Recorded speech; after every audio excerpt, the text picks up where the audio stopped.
We have warm, windy, muggy conditions to put up with before we finally get back to fall temperatures. You can see behind me here, we've had a few drops of rain today.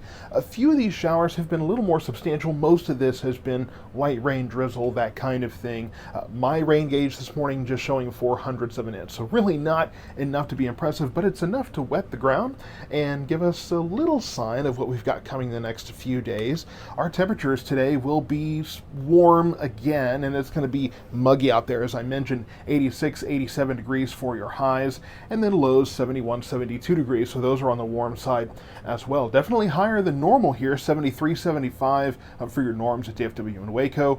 Now, the record highs were not quite there, 92 and 91 degrees, both in 1937, so right there in the Dust Bowl years here in north central Texas. And when we look at the allergens, that's going to be about the same as where we have been, but over the next few days, when we start getting more rain in here, that will kind of help to mix things around and reduce some of the allergens that you're being impacted with.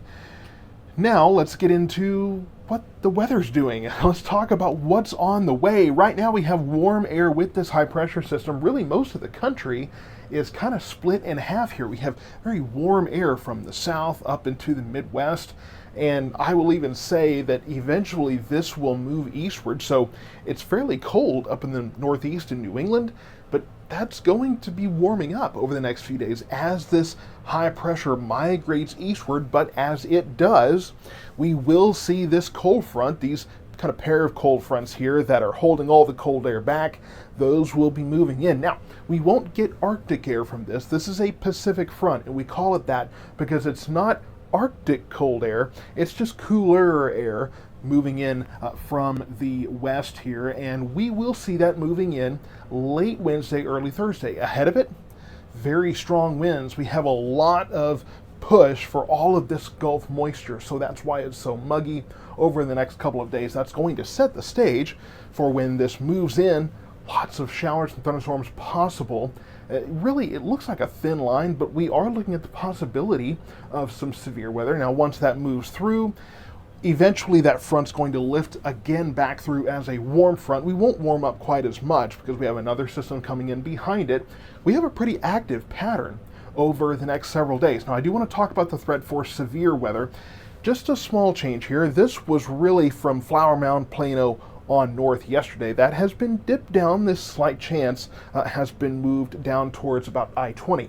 South of that, we are still in this marginal risk.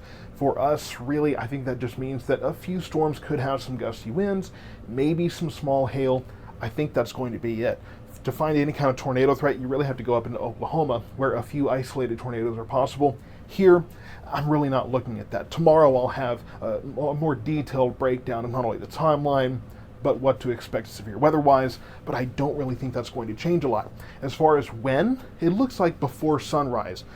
I can't give you an exact timeline right now. I know that's what a lot of folks want, but it does look like it's prior to sunrise that these storms will move in. We'll probably see those in western parts of North Texas as early as 10, 11 o'clock, and then overnight in the early morning hours moving through our area. It doesn't look like it's going to stick around very long either. It looks like it's going to make its way through, do its thing, make some noise, and then be out of here in plenty of time for trick-or-treating. I don't see there being an issue there at all. So let's get into the forecast here. This morning we had a few of those showers.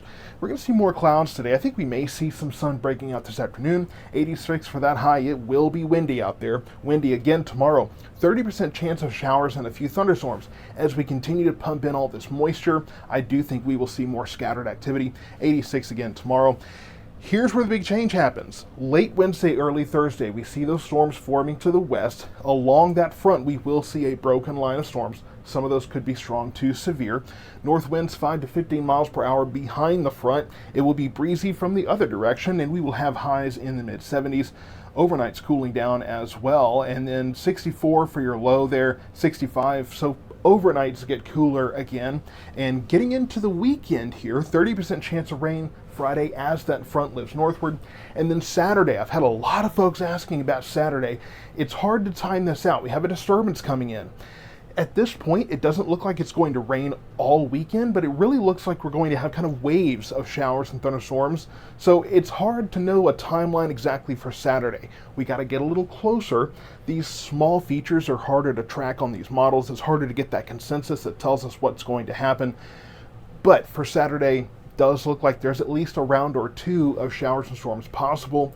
But again, it's hard to say exactly when those are going to come through. Sunday looks more dry. It doesn't look as prevalent with those showers and storms, but could still see a few, and we're kind of warming up again. Monday, though, Monday-Tuesday range. Again, this is one of those, the timeline's a little sketchy because we're so far away, but could be another round of showers and thunderstorms. Could be more strong storms involved with that as well. So we'll have to keep an eye on that. For now, the focus is on the next couple of days, warm, windy, muggy out there, and then early Thursday morning, showers and thunderstorms. The good news is they move out by the time we're trick-or-treating on Thursday afternoon and evening. Stay tuned to South Metro Weather for more updates on this coming pattern shift in north central Texas.